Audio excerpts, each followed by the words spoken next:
features. As you said earlier, she's still a very divisive character, but to her success, her role in British politics? I think her image was really important to her, and she acknowledges that herself as well. In the kind of the narrative, the story of her rise to power, her image change is always featured as kind of a turning point in her career. She had the vocal coaching, which gave her the voice, and she was told to lose the pillbox hats. She was wearing very kind of outdated pillbox hats. She was told to lose those. She kept the pearls, obviously. I think they were a gift from Dennis. She kept the handbags as well, but it's always cited as quite a pivotal moment in her career. And looking at these suits, I mean, now they look, you know, they kind of look dated, but also not dated in some ways, don't they? They do. I think the colours are what keeps these particular suits up to date.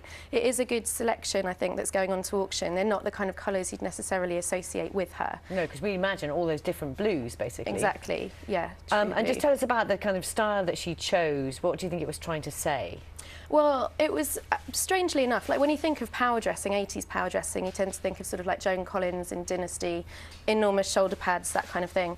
What Thatcher was doing wasn't actually quite that kind of thing. If you look at her suits, they're quite reminiscent of sort of the 40s and 50s. Conservative with a small c, aren't they? Exactly, and that really reflected her sort of socially conservative policies.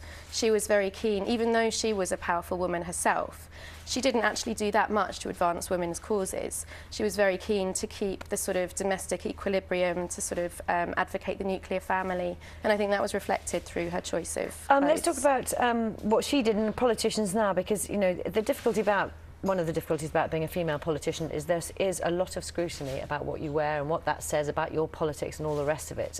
We've got Louise, for example, pictures of Louise Mensch, who is quite, you know, well known in sort of fashion stakes, actually, isn't she? Yeah, absolutely. I mean, I do think it's a shame. I think sometimes it can be used, the way female politicians look and dress, I think sometimes it can be used to kind of counteract their policies or kind of undermine their policies. And I don't think that's ever really the case with male politicians. I mean, all you've got to go on really is the colour of tie in a lot of cases with male politicians. And I do think that the focus is sometimes too heavy on aesthetics. What can be done about that, though? I mean, that's really difficult, isn't it? It is difficult. It is difficult. And I think if you're a female politician, it's kind of a tightrope. You get criticised either way, basically. Either you're Louise Mensch and people are arguing over whether you've had surgery, or you're Hillary Clinton or Angela Merkel, and you're criticised for being too dowdy. Well, let's have a look at Theresa May, who's a slightly older woman. I mean, does it make any difference, the fact that Louise Mensch, as you said, younger, glamorous, Theresa May is slightly older? Is her fashion sense so important? I think she's quite, her love of shoes and leopard print is quite well chronicled, so I think it is. To be honest, I mean, I was a fashion historian. I personally think it's great that people celebrate what they wear. I think it's something I'd like to see male politicians embrace more, to be honest. What do you want to see them wearing then? Well, I mean, maybe leopard print shoes would be taking it a bit far.